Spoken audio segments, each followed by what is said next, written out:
Hello, I'm Clark Rui M. Lamadora from ICT Torres. Education. Education is not only for our future, but also for the progress of our nation. As students, we face many challenges. Today, I want to discuss the possible adjustments to the K-12 program, which aims to improve the quality of education in the Philippines. However, many questions arise. Is this the right path?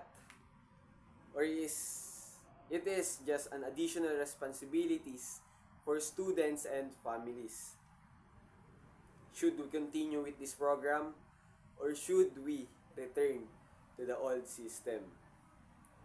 The K-12 program was introduced in 2012 to improve the education cycle in the Philippines. Before this, Philippines had 10 years basic education cycle, which shorter compared to other many countries. This short duration made many concerned that Filipino students were not fully prepared for higher education. The addition 2 years was meant to provide students with the skills needed for global competitiveness, to prove that Filipino students can keep up and compete when it comes to education.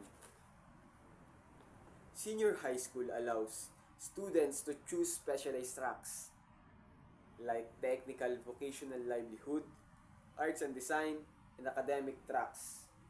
This customization helps students to develop skills, making them more prepared for college or work.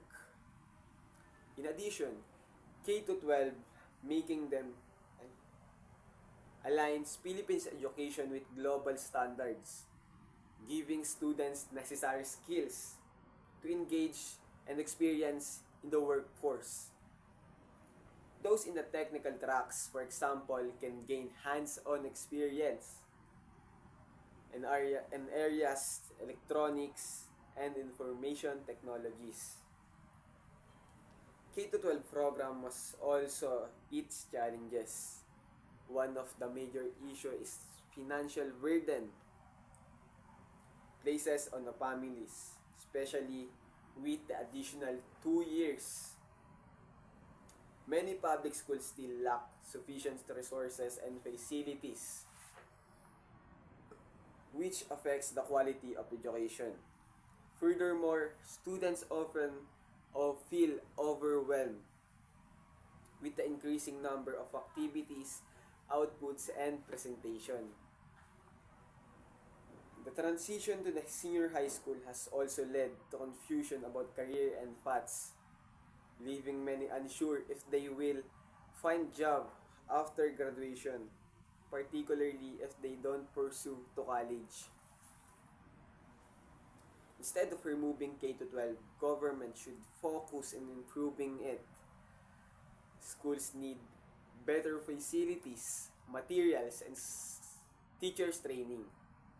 To help struggling families, more scholarship and financial should be offered. The curriculum should also be reviewed to ensure it aligns with the needs of college and work. Additionally, involving students, parents, and teachers in decision making can make program more effective.